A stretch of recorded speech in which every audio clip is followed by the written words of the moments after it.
Oi, oi, pessoal. Boa noite. Sejam todos muito bem-vindos nessa noite especial.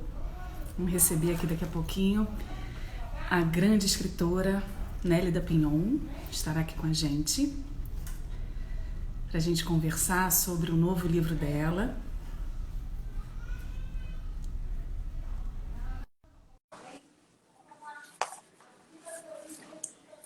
Isso aqui é a Estrela da Noite, ó. Um dia chegarei a Sagres, Entrou. de Nélida Pinhon.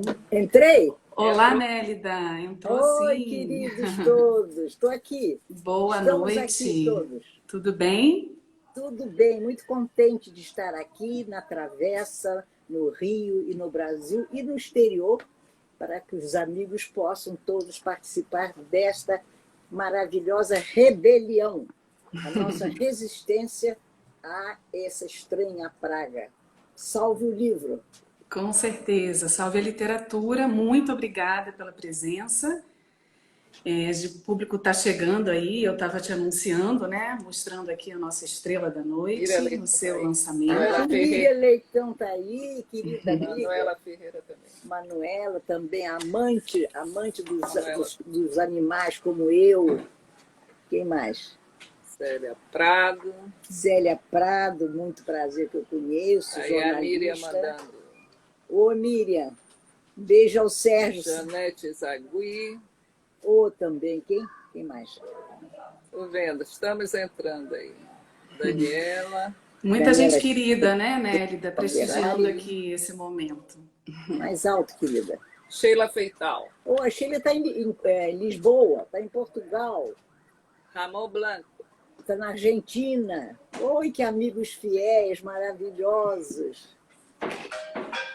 Consulado da Espanha. Consulado da Espanha, embaixador Luiz Prado. Que prazer enorme, todos os amigos aqui.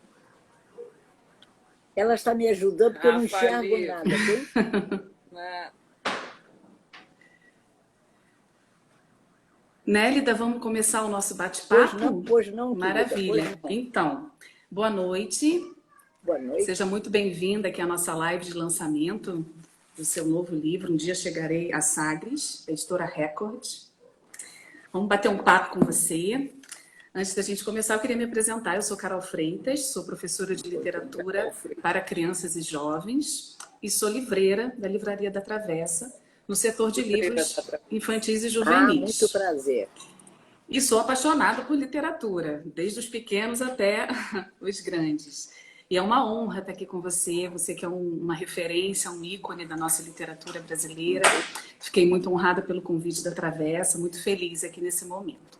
Então, Nélida Pinhon, eu acho que é uma pessoa que, enfim, tem uma grande trajetória aí na literatura, né? E quem sou eu para falar de você, né, Nélida? Que é uma pessoa de referência mundial. Mas eu vou fazer uma pequena apresentação sua, se você me permite, tá bom? Tá ótimo. Eu pediria que falasse mais alto, por favor. Tá, vou falar o mais alto que eu puder. Perfeito. Tá bom? Está quase um contralto. Maravilha. Nélida estreou em 1961 com o romance Guia Mapa, de Gabriel Arcanjo.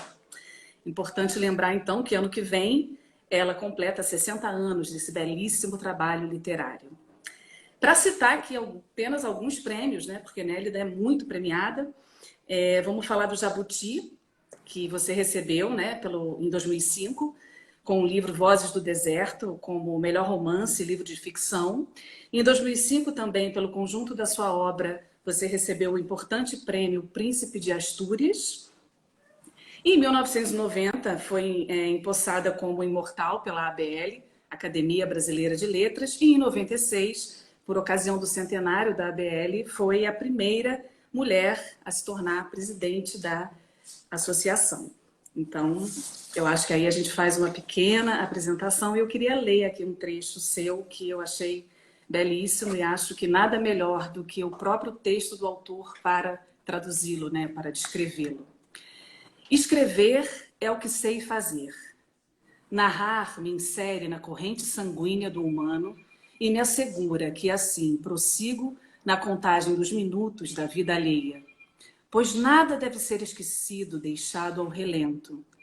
há que pensar a história dos sentimentos a partir da perplexidade sentida pelo homem que, na solidão da caverna, acendeu o primeiro fogo.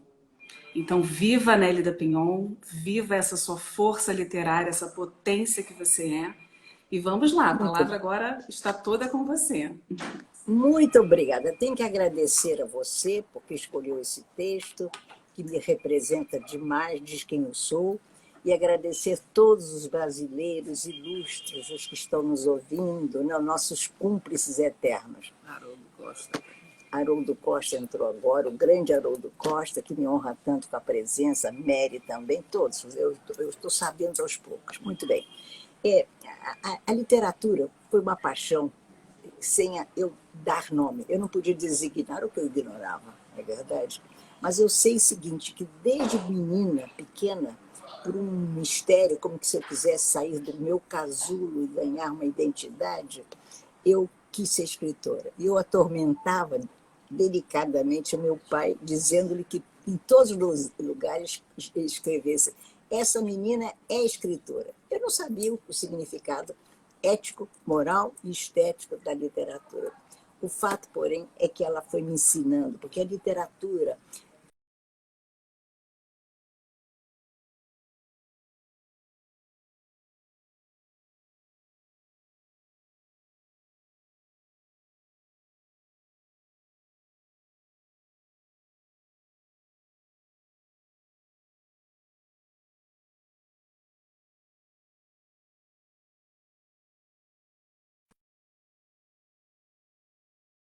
Então, eu fui escrevendo, né? Exercitando-me, e você aprende a escrever como que escrevendo. Mas, sobretudo, eu acho que você aprende a escrever olhando o mundo. Isso me parece muito importante. Ou seja, você não pode ter uma mente desprevenida, uma mente que não se alie ao desconhecido, às camadas arquitetônicas, não, arqueológicas da humanidade. Então, isso foi fundamental, eu pensar que nada sabia e que tudo devia saber ou aprender muito para poder escrever.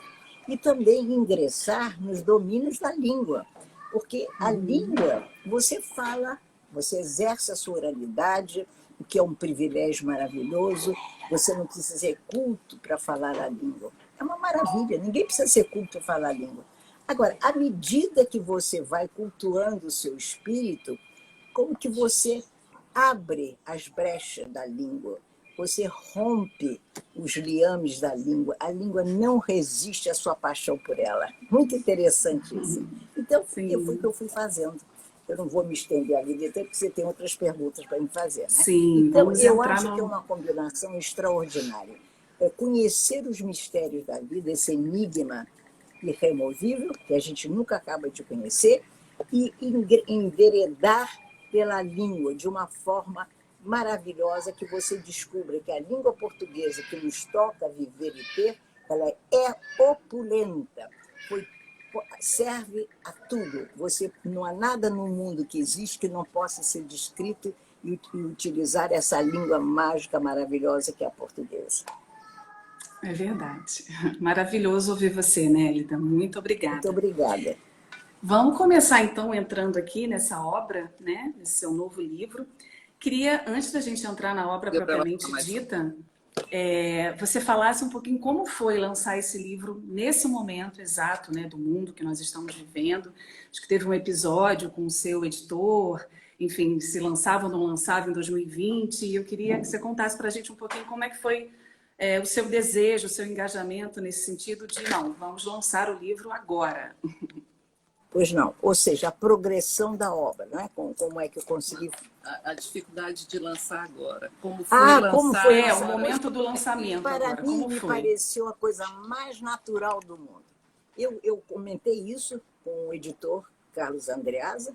Ele primeiro, com a própria Sônia Machado, a presidente, eles queriam reservar esse livro, que eles consideravam uma autora por quem eles têm uma grande estima, para quando vencêssemos essa praga, né?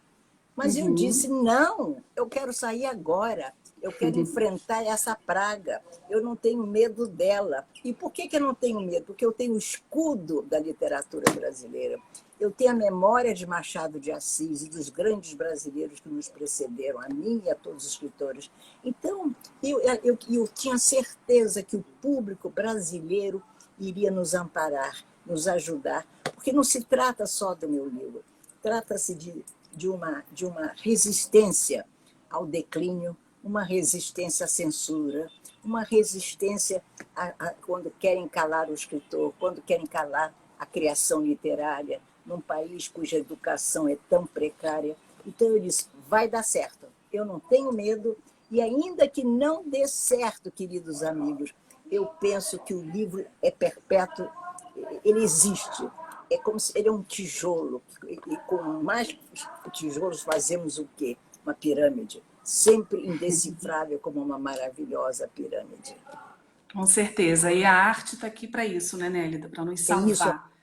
E também ser essa arte, resistência que você falou. a arte tem essa característica extraordinária. Primeiro, a arte não é exclusiva. Como a arte, a meu juízo, nasce do caos humano, de tudo que o humano produz, espúrio, vagabundo, como eu estou gostando muito dessa palavra, de tudo que existe, o lixo humano, o luxo humano. Então, você comporta toda a humanidade. Não há nada da humanidade que não caiba dentro do capítulo da arte. A arte é aquela circunstância maravilhosa que abrange o humanismo nosso todo. Não há nada do humano que fuja da arte. Com certeza. Vamos entrar agora em Sagres? Vamos lá, vamos lá. Vamos lá. Então, vamos, querida. Eu queria que você falasse um pouco para a gente, então, como é que foi, né, como surgiu isso, por que Sagres, qual é a origem, né, dessa sua história com Portugal, enfim, que você contextualizasse um pouco para a gente, aqui para o seu público. Pois não, enfim, querida. essa relação aí. Perdão. Eu sempre tive a tendência de entender que a literatura é um panorama extraordinário, né? Desde um Tucídides, de um Heródoto, de um Fernão Pinto, é tudo abrangente. A literatura não sai e não nasce num quarto e não morre num quartozinho pequeno. Pode acontecer uma obra de arte dentro de um quarto, mas a literatura tem esse lado agônico, né? Ele pega o ser humano do nascimento, do berço, até a agonia da morte. E ela pode abarcar tudo essa geografia humana. Vocês veem? Não há nada. Um Quixote pode ser traduzido e ser lido por um japonês, para o Extremo Oriente. Então, eu queria muito, depois da República dos Sonhos, eu desejei fazer um romance que abrangesse a grandeza de Portugal. A grandeza e depois os declínios que todo grande império padece, né? E porque nós brasileiros, falando de Portugal, eu estou falando do Brasil, das nossas origens, da nossa gênese. O que me preocupa muito é isso, é a gênese das coisas, a grande gênese. E me fascina a grandeza e o declínio humano. Sempre eu gostei do declínio. O declínio, quando você percebe numa pessoa o primeiro estágio do seu declínio, você, por gentileza, não denuncia esse declínio. Só que na literatura eu denuncio contando essa história. Desde 2005 eu pretendi fazer esse livro. E o livro ia crescendo, eu fiz grandes pesquisas, né? Eu estudei muito o século XV, né?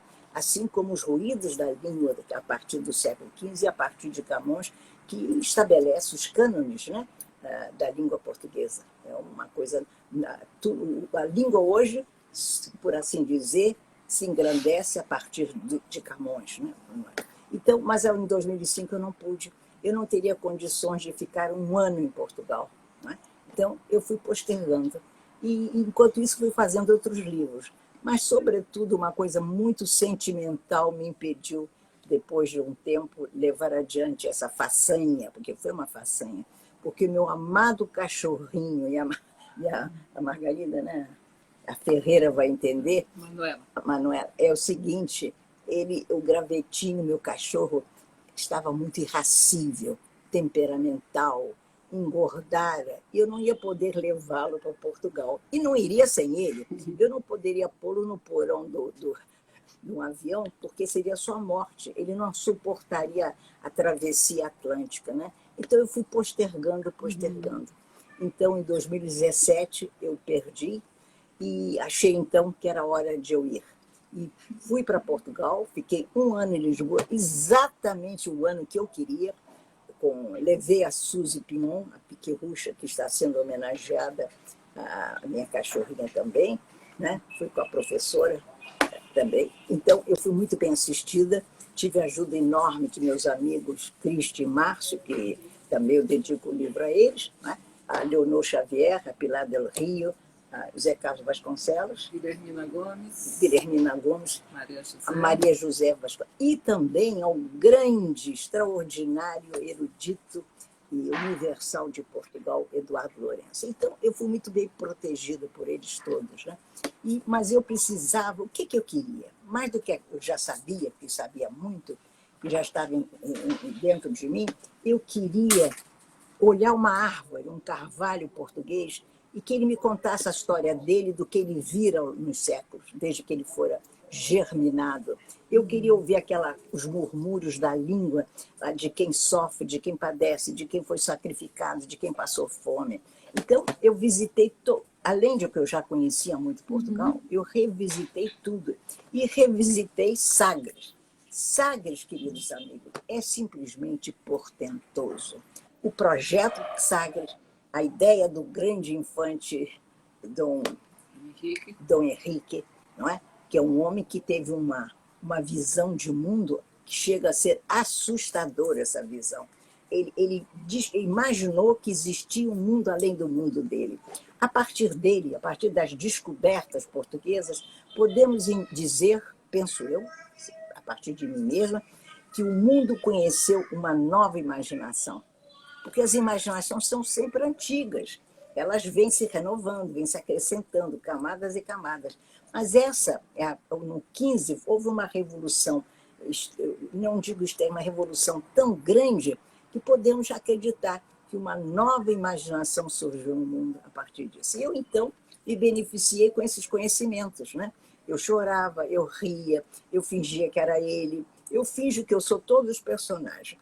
E decidi que quem deveria narrar era um homem, Mateus, pobre, né? Ele já conta no início, ele está velho, e é o livro todo uma alternância de tempo, moço, jovem, menino, o que dificulta demais a narrativa, porque você, de repente, tem medo, em num desses capítulos, adiantar alguma coisa que ainda você não podia contar, porque estaria esfacelando o sentido da aventura e, vamos dizer, a perplexidade que eu queria oferecer aos leitores, né? E ele, então, esse Mateus é um minhoto. Eu adoro dizer minhoto, sabe? Ele nasceu quase à beira do Minho, que os espanhóis diziam Ninho, né?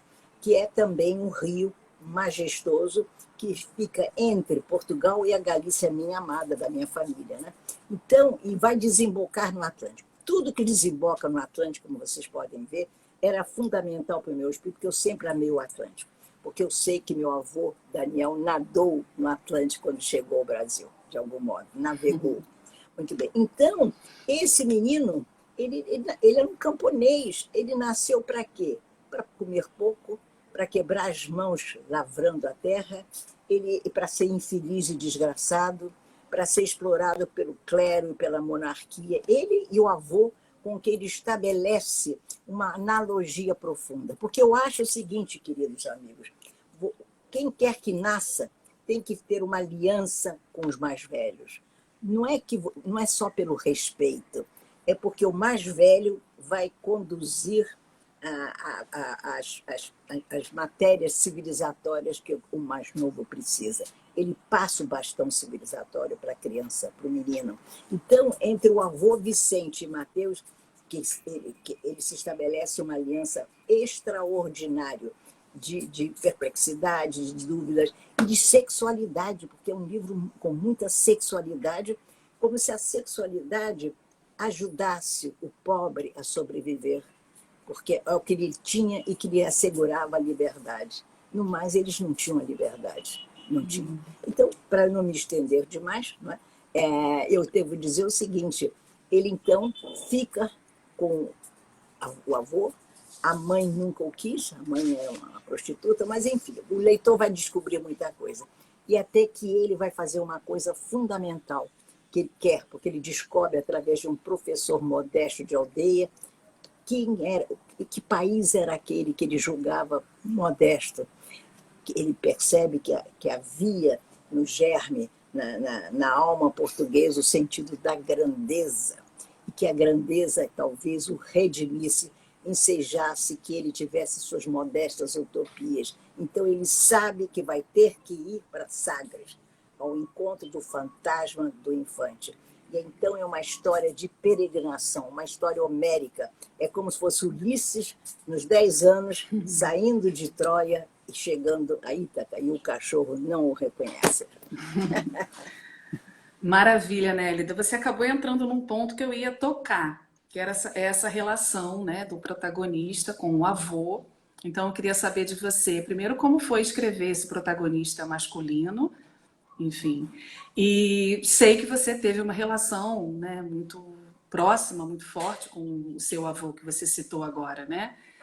E de que maneira isso, é inevitável isso ter entrado também, né, na sua memória, na sua narrativa. Queria que você contasse um pouquinho dessa relação dos personagens no livro, Mateus e do avô, e como isso se relaciona com a sua relação com o seu avô. Perfeito. Primeiro, eu não acho difícil para um autor, homem ou mulher, assumir a primeira pessoa, homem ou mulher, independente do seu sexo. Todos os grandes escritores o fizeram, os escritores modestos, todos nós fizemos. O autor está autorizado a assumir o sexo alheio. Se ele não tiver essa valentia de assumir o sexo, a psique, as idiosincrasias alheias, ele não está preparado para o romance. O romance exige que você assuma o corpo, a genitália de quem quer que seja. Portanto, para mim, isso nunca houve problema. Uhum. Aliás, dizem meus amigos que meus personagens masculinos de livros anteriores são redondos. Muito bem. Então, esse agora você tocou num ponto que é interessante, do meu avô Daniel. Eu devo ter mania de avô. Porque no romance A República dos Sonhos, há uma relação muito profunda entre o personagem Madruga, que vem para o Brasil, foge da Galícia com 13 anos, sem avisar ao avô, que era o velho Chan, também o avô. Ele nunca há de esquecer esse avô. E o avô pensava que ele, o Madruga, seria o herdeiro das histórias que ele contava. Mas o menino foge e deixa um vácuo histórico naquelas aldeias galegas. Enfim, então o avô Daniel foi uma pessoa muito importante na minha vida. Eu tenho uma prima maravilhosa que infelizmente faleceu agora há uns meses, Maria Leonor, e eu presto uma homenagem a ela nesse momento, Maria Leonor Cunhas de Almeida. Ela dizia assim, alguém estava falando do meu avô, que meu avô teria sido galante, e eu não estava perto. Aí ela disse, não falem isso perto da Nélida. A Nélida não admite a menor restrição ao avô Daniel. Então, ele foi muito importante na minha vida. E eu até hoje busco os seus olhos azuis em quem quer que tenha olhos azuis. Maravilha, obrigada pelo depoimento. Nélida, seu livro, né, quase 500 páginas, né? Pois é. Um é. livro bem substancial, né? Tem alguma parte, assim, algum capítulo, algum trecho que te toca mais, que, enfim, com toda essa pesquisa histórica que você fez, fiquei curiosa, assim, não sei se os leitores também. Meu bem, eu também estou curiosa para saber qual é o pedaço seu preferido. Sabe o que é? Você, quando está fazendo o seu romance, você se enamora de todo. Isto é, com restrições, porque você tem que desconfiar do seu texto. Então, eu, no afã de aperfeiçoar cada capítulo, cada frase, cada sentença, cada parágrafo, era uma luta impressionante. Então, eu tinha que buscar aquilo que poderia alcançar o cerne profundo da frase, do capítulo e do livro todo. Eu não sei, há muitas cenas que me emocionam, as dos animais, por exemplo, a morte do avô, por exemplo. Por exemplo, gosto muito de uma personagem que surge no final do livro. Eu chorei quando eu inventei essa personagem, dei-lhe corpo e vida e ânimo. É uma mulher tão sofrida. E eu, de propósito, fiz essa mulher do Extremo Oriente, como se Portugal tivesse chegado que chegou ao Extremo Oriente, que é uma personagem que se chama Amélia. Eu acho que sim, essa Amélia, ela é que vai ter o dom da metamorfose. Então, eu deixei para uma mulher esse milagre. E é muito emocionante. Eu chorei, viu? Eu chorei quando eu contei a vida dela e chorei com a conduta dela posterior. E outras cenas mais, mas enfim. Eu acho que, mas ela me fez chorar muito. E também a relação do neto e do avô com os animais. Era um amor tão profundo, típico das aldeias, dos camponeses, que nada tem senão os bichos. Quando perdem um bicho, perdem um braço. Quando eles permitiam, abraçavam os bichos que dormiam com eles nas camas para que não padecesse do inverno. Então, é tudo muito, cenas muito comoventes. Sim. Eu queria, sabe o quê, meus queridos? Eu queria assumir o início do melodrama para poder ser capaz de mencionar o drama e os sentimentos humanos. A emoção humana é o que mais me interessa. Nélida, tem uns comentários aqui, né, surgindo, várias pessoas comentando que é um livro de fôlego, né? Eu já tinha ouvido também esse comentário anterior, quando eu estava pesquisando, né, enfim, o livro e você. Você começou a escrever em 2005, não foi? Pelo menos a ideia. Não, mas quando você... não consegui, eu concebi. Sim, concebeu. Mas só escrevi em 2018. Sim. Para você também foi, como os leitores falam, que é um livro de fôlego, para você também foi esse fôlego, né, da escrita? Foi uma coisa também, assim, de fôlego para você, no sentido de escrever? Foi, eu sabia. Mas diga que foi dramático, por causa do seu braço. Da sua... Bom, foi de grande fôlego. Mas eu tive problemas graves. Eu tive, por exemplo, certas dores. Eu estava já com uma precariedade visual muito grande. Eu tive que escrever à mão, coisa que eu não fazia há mais de 20 anos. E era muito interessante. Quebrei um braço em Madrid. Ou seja, já depois de ter melhorado, eu escrevia com muitas dores no braço. Mas era muito interessante, que talvez os leitores queiram saber, como eu não podia, eu não tinha acesso ao computador por momentos, né? E eu tinha dificuldade de reler por minha letra e até por enxergar as linhas anteriores. Era muito difícil eu reler o capítulo desde o início. Então, o que eu fazia? Eu me dei conta que eu precisava quase terminar um capítulo em 8, 9, 10 horas. Ou seja, eu não podia interromper. Eu tinha que contar com a minha memória absoluta, uma memória que inventava e que devia reter o que inventara. Então, nesse sentido, até a minha cachorrinha, Suzy, ficava ao meu lado o tempo todo, como se ela dissesse: continua, escreva, vai embora, vai em frente. E eu, então, aflita, porque eu precisava e apavorada que minha letra fosse de tal forma que ninguém conseguisse lê-la. Enfim, foi muito difícil, sobretudo fisicamente, mas eu não tenho medo das dificuldades, porque eu sempre trabalhei muito texto.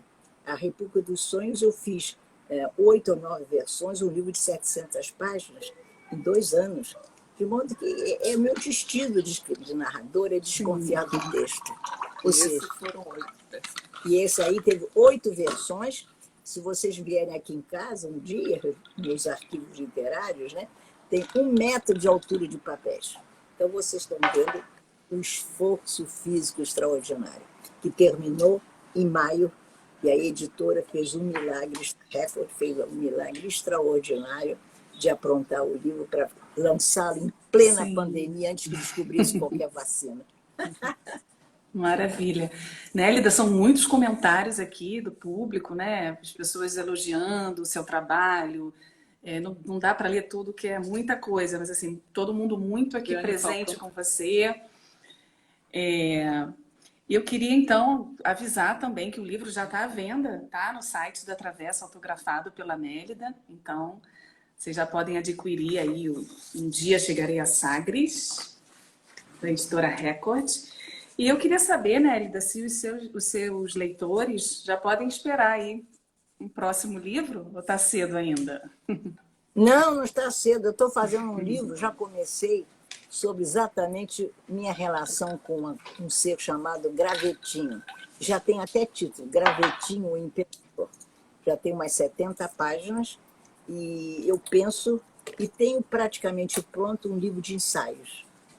Enfim, eu não sei se eu vou ter tempo, se eu não vou ter tempo, se eu vou poder, mas eu também não me importarei se eu tiver problema de visão, porque eu estou exercitando a minha oralidade a extremos. Ou seja, eu falo sozinha, atualmente, a voz alta, como se eu estivesse escrevendo. Quem sabe?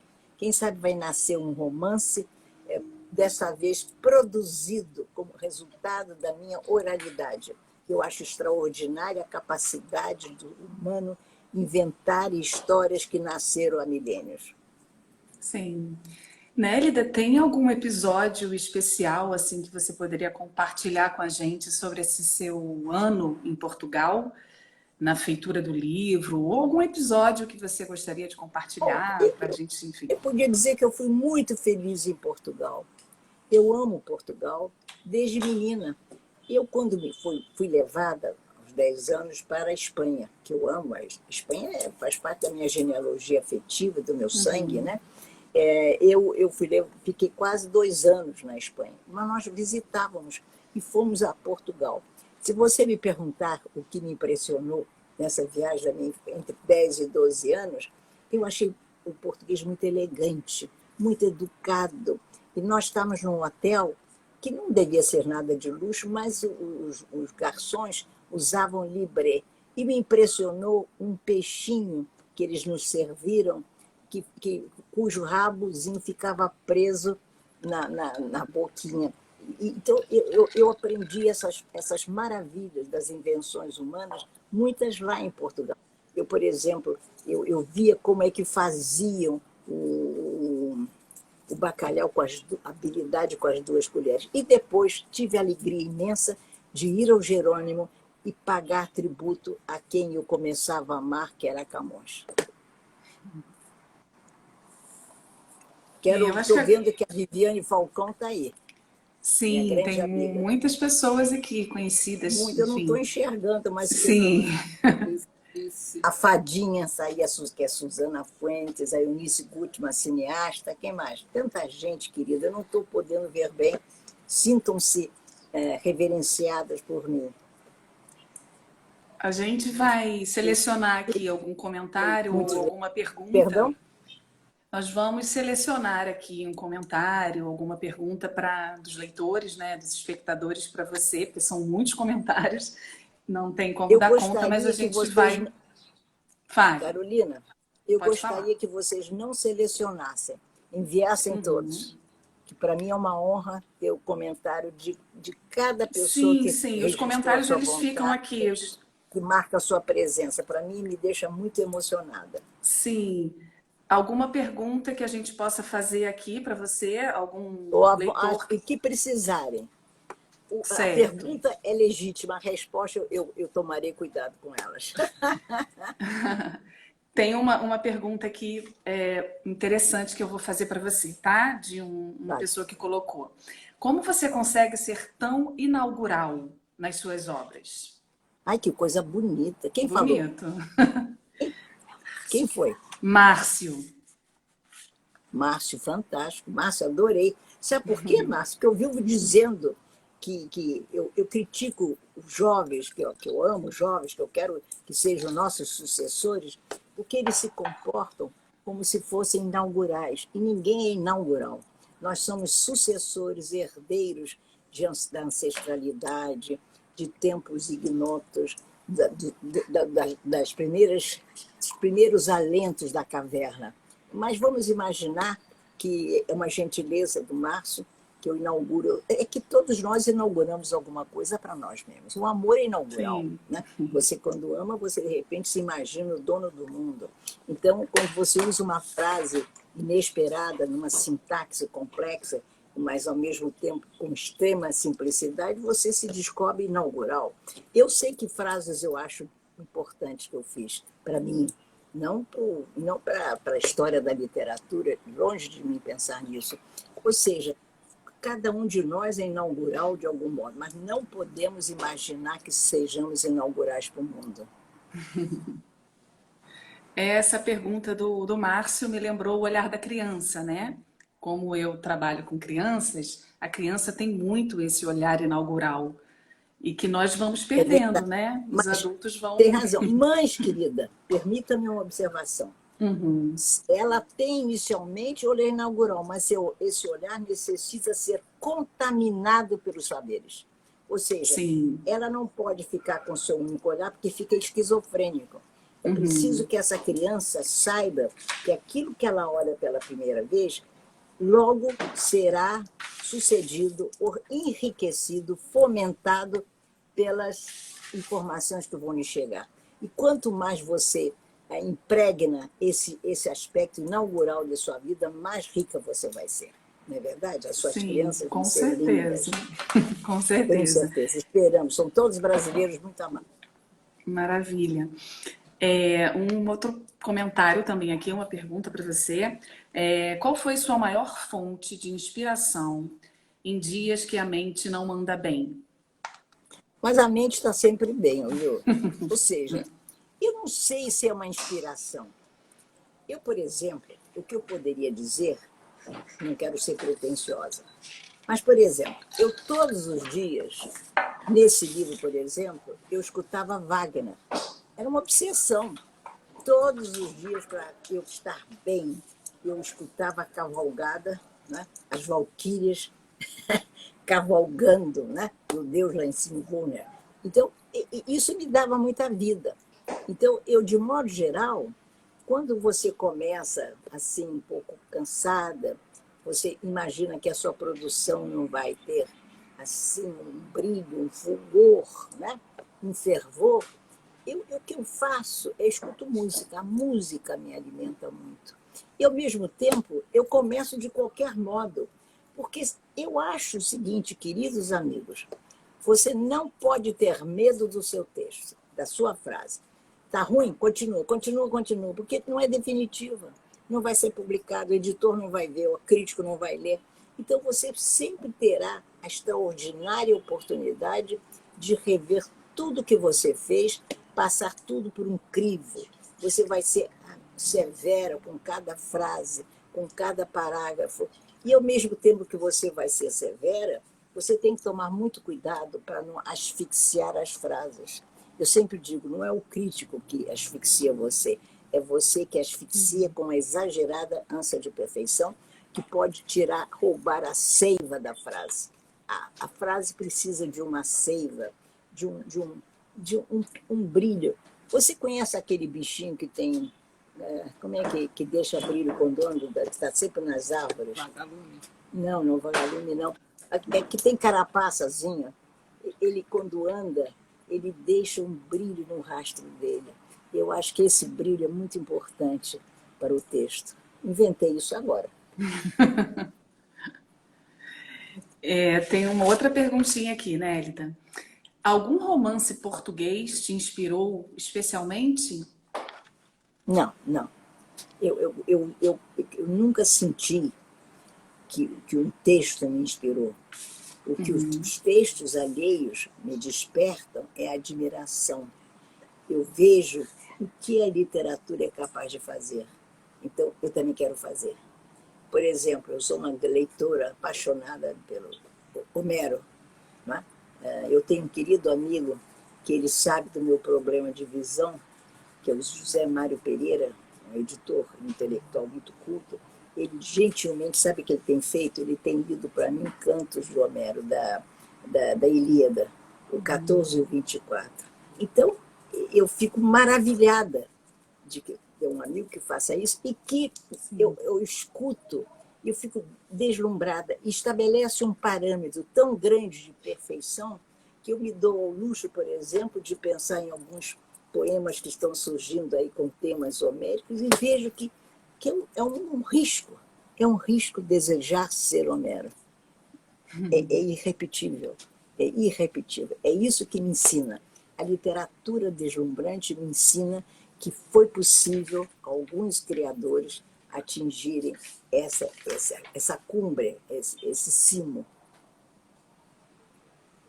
Maravilha. E os comentários aqui também dizendo que uma boa dica para combater aí, enfrentar a pandemia é ler Nélida Pinhon. Ai, que bom, faça isso. E depois digam-me o que acharam. Eu vou ficar muito emocionada, porque eu admiro muito o outro que me leia e que diga que eu sou uma escritora. Eu gostaria muito que dissesse, não, essa mulher é uma escritora. Aí eu fiquei, é como eu dizia para o meu pai, pai, eu sou escritora. Então é como se, de repente, esse leitor, essa leitora, estivesse me dizendo que o meu pai não pôde dizer, minha filha, você é uma escritora, porque ele morreu antes de eu publicar meu primeiro livro. Eu tenho um grande desgosto em relação a isso. Nélida, a gente está se encaminhando, né, para os momentos finais aqui do nosso bate-papo, da nossa live, desse lançamento. Então, queria lembrar a todos que o livro está à venda no site da Travessa, autografado pela Nélida. E queria deixar esse tempinho final para você, enfim, falar uma palavra aqui para gente, para os seus leitores, o que você quiser, assim, que você tiver no seu coração aí. Pois não, os livros estão aqui, né? Todos eles, eu autografo e depois a editora ou a livraria se encarrega, né? E além do mais de vocês, do esforço de vocês, também está em pauta a minha honorabilidade, né? Enfim, e eu posso dizer que eu tenho ouvido comentários desse romance que me emocionam muito. Não porque eu esteja colhendo elogios, extraindo elogios, mas a sensação que eu tenho é que eu não esperava, talvez, fazer esse romance ou outro romance após a republicação. Todo mundo dizia, você nunca mais fará um romance com uma republicação. As pessoas diziam. E eu ficava calada. A sensação que eu tenho é que eu fiz. E isso me faz muito bem. É como se me preparasse para a minha finitude. É um pouco trágico dizer isso, não é? É raro, na idade que você está. E tem outro detalhe muito interessante para o público saber. Na minha idade, é muito difícil fazer um romance. Se vocês fizerem um levantamento da história literária, são poucos os grandes romances, ou os romances significativos, que foram escritos depois dos 70 anos. Porque é como se o corpo, não é só o corpo que pode definhar. Você aguenta o corpo, quando o corpo sucumbe ligeiramente, mas a mente ganha uma preguiça. É como se a mente, eu imagino, criasse camadas impermeáveis, ou então o seu espírito já não se interessa pelo mundo, já sente-se alijado das coisas, né? Porque é uma sociedade que condena você a uma velhice precária, né? Precária não, precoce. Então, você combater tudo isso, estar atuante, sempre atuante, dizer para você própria, você pode fazer um grande romance dificílimo, que abarque, vem desde o XV até o XIX, que é passado do século XIX. Você pode dar provas públicas do seu profundo amor à língua portuguesa. Você pode dizer que você, de algum modo, como brasileiro e todos, nós também somos filhos da Península Ibérica, né? Nós somos um produto dos que atravessaram o Atlântico, da África, do Oriente Médio, do Oriente, do Japão, do Oriente, da Europa, de tudo.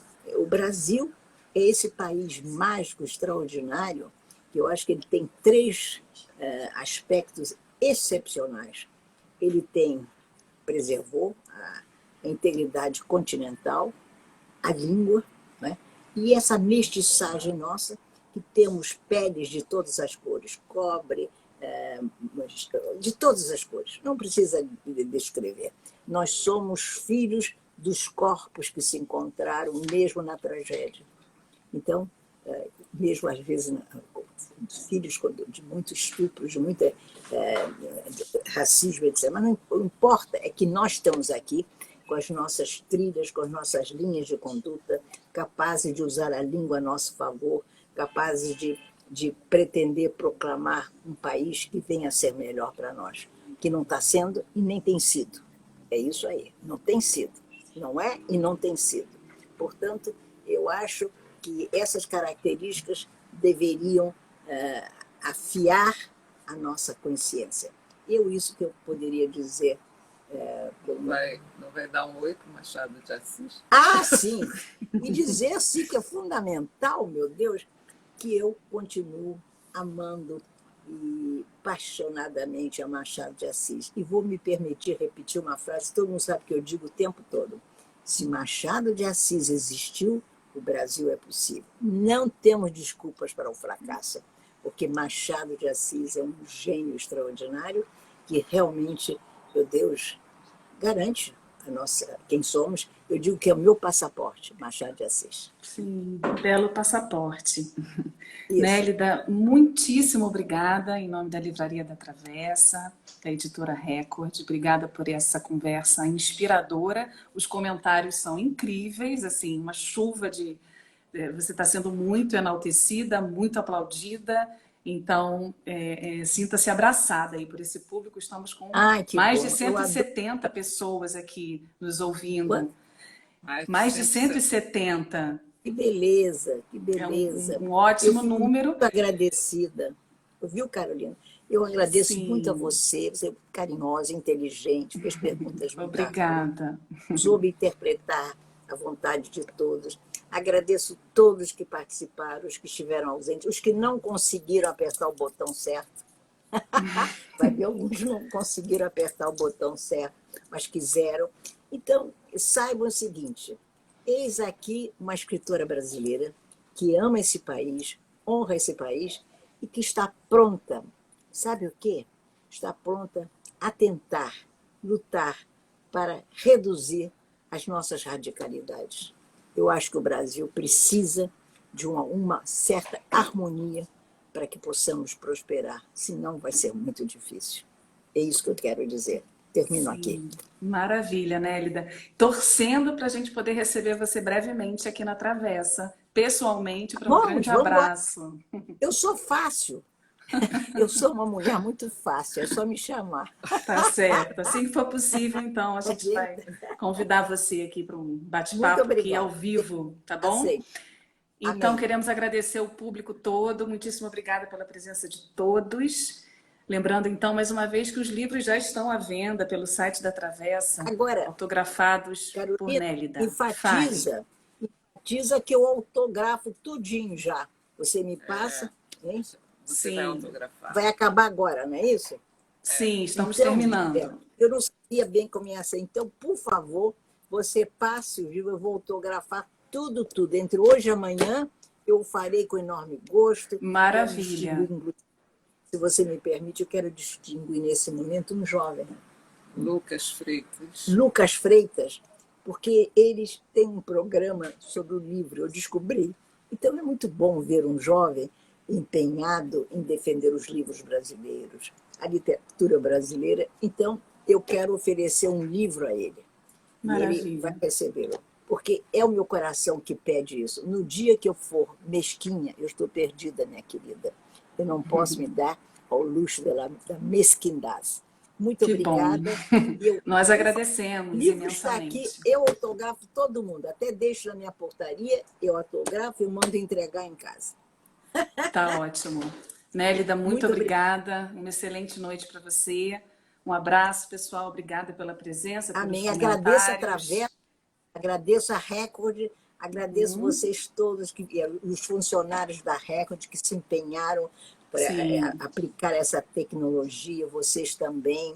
Fizemos o melhor possível e é uma beleza. Com certeza, com certeza. Muito obrigada. Foi maravilhoso. Muitíssimo obrigada. Um beijo grande. Tudo de Um bom para beijo, você. Muita beijo saúde. a todos. Tchau, tchau. Um beijo a todos. Um beijo, Miriam. Beijo a todos aí, todo mundo.